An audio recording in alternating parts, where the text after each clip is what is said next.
আবাস যোজনায় কাটমানির অভিযোগে উত্তাল আমতার কাশমলি প্রধানের বাড়ির গেটে তালা ঝুলিয়ে ক্ষোভ গ্রামবাসীদের। ঘটনায় পঞ্চায়েত তীব্র উত্তেজনা ছড়ায় এবং আপনাদের জানিয়ে রাখবো, দুর্নীতির অভিযোগ ঘিরে মোতায়েন বিশাল পুলিশ বাহিনী।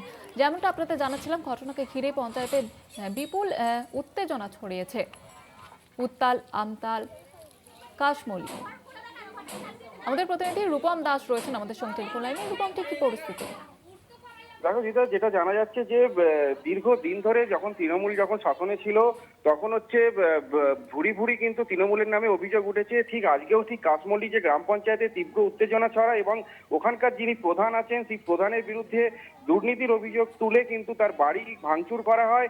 এবং এই মুহূর্তে যে সব থেকে বড় যে খবর যেটা পাওয়া যাচ্ছে যে আমতা বিধানসভা কেন্দ্রের যে কাশমলি পঞ্চায়েতের প্রধানের বাড়িতে ব্যাপক উত্তেজনার সৃষ্টি হয়েছে। সেখানে গ্রামের লোকজন তার বাড়ি ঘেরাও করে, এসি থেকে আরম্ভ করে বাড়ির বাইরের ক্যামেরা এবং দরজা তালা দেওয়া পর্যন্ত কিন্তু গ্রামবাসীরা উঠে পড়ে গিয়ে সকলে মিলে তার বাড়িতে চাবি দেয়। পাশাপাশি তোমার একটা জিনিস জানিয়ে রাখবো, এই যে জব কার্ড, এই জব কার্ডের যে কার্ডগুলো, গ্রামবাসীদের কার্ড, সেই কার্ডগুলো তিনি নিজের বাড়িতে রাখতেন এবং সেখান থেকে সেই টাকা তিনি আত্মসাৎ করতেন বলে কিন্তু গ্রামবাসীরা দাবি তোলেন।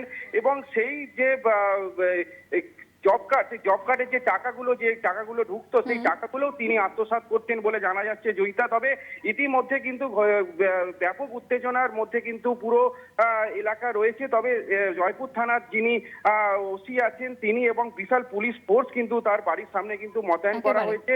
পুরো ব্যাপারটাই কিন্তু পুলিশ পুরোপুরিভাবে খতিয়ে দেখছে জয়িতা। ধন্যবাদ জানাবো রূপম।